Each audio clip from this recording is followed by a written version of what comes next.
आकाशवाणी रांची से प्रस्तुत है प्रादेशिक समाचार।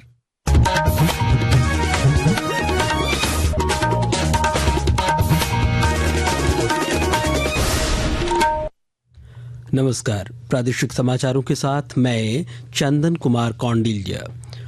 राष्ट्रपति द्रौपदी मुर्मू ने कहा है कि देश का विकास और आदिवासी समुदायों का विकास दोनों एक दूसरे के पूरक हैं। छत्तीसगढ़ के अंबिकापुर में आज जनजातीय गौरव दिवस पर आयोजित कार्यक्रम को संबोधित करते हुए राष्ट्रपति ने कहा कि आदिवासी समुदायों का योगदान भारत के इतिहास में एक गौरवशाली अध्याय है।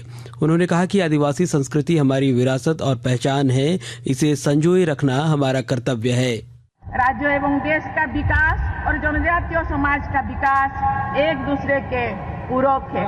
जनजातीय समुदाय का योगदान भारत के इतिहास का गौरवशाली अध्याय है।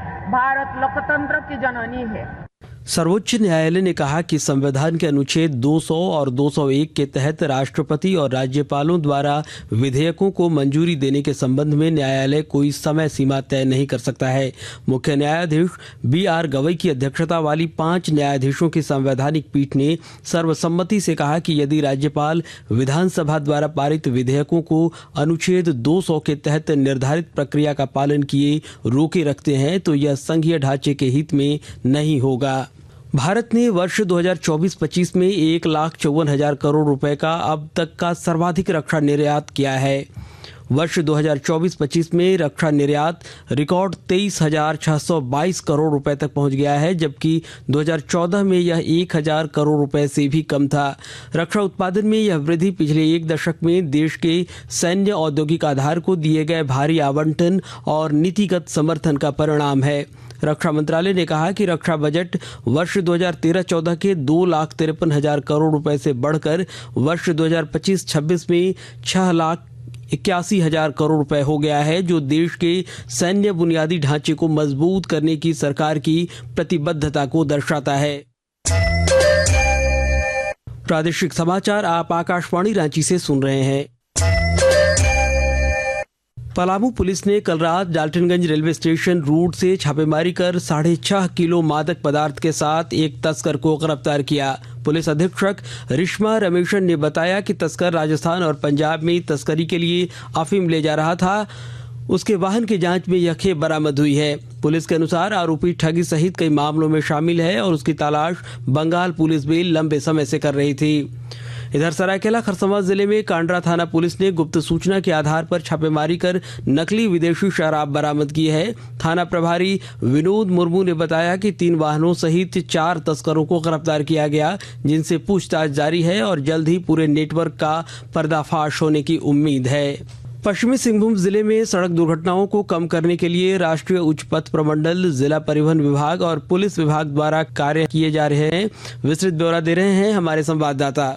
पश्चिमी सिंहभूम जिले में सड़क दुर्घटनाओं को कम करने के लिए दुर्घटना संभावित क्षेत्रों को चिन्हित किया जा रहा है। इसके लिए राष्ट्रीय उच्च पथ प्रमंडल, जिला परिवहन विभाग एवं पुलिस विभाग के द्वारा दुर्घटना संभावित स्थलों को ब्लैक स्पॉट के रूप में चिन्हित करने के लिए संयुक्त रूप से निरीक्षण किया जा रहा है। वाहनों की तेज गति, व्यस्त ट्रैफिक एवं अन्य बिंदुओं का अध्ययन किया जा रहा है। इसके अलावा सड़क सुरक्षा संबंधित जागरूकता कार्यक्रम चलाने की भी योजना है। सड़क सुरक्षा ग्राम समिति बनाकर सभी लोगों को सड़क सुरक्षा के प्रति जागरूक करने की भी योजना पर काम किया जा रहा है। व्यस्ततम ट्रैफिक वाली सड़कों पर गति सीमा निर्धारित करने के संकेत एवं गति अवरोधक लगाने पर काम किया जा रहा है। कम किया जा सकेगा। दिलीप बनर्जी, आकाशवाणी समाचार, चाईबासा।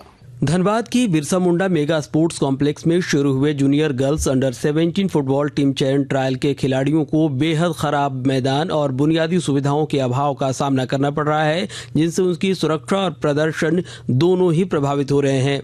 नेशनल खिलाड़ी संगीता कुमारी और ट्रायल देने पहुंची अनुष्का कुमारी ने मैदान की सख्त सतह, शौचालय, रहने खाने जैसी बुनियादी व्यवस्थाओं के न होने पर गंभीर चिंता जताई है।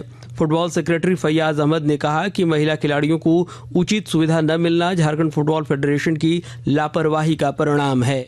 झारखंड फुटबॉल को किसी तरह कोई मतलब नहीं है कहाँ पे कैंप लगा हुआ है, कहाँ पे क्या हो रहा है, बच्चे कितने तकलीफ में है या क्या कर रही हैं, कैसे कैंप लगाओ, घर बैठे अपना मॉनिटरिंग करते हैं और यहाँ पे एक आदमी को दे दिया जाता है। हर डिस्ट्रिक्ट में एक आदमी उनका है जो इस तरह का काम कर लेते हैं। मतलब ये है कि बच्चा रहे, खाए, पिए, सोए, अच्छे से रहे, नहीं रहे, उससे कोई मतलब नहीं। और इसके साथ ही आकाशवाणी रांची से प्रादेशिक समाचार का यह बुलेटिन समाप्त हुआ। अगला प्रादेशिक मुख्य समाचार शाम 4 बजे प्रसारित किया जाएगा। नमस्कार।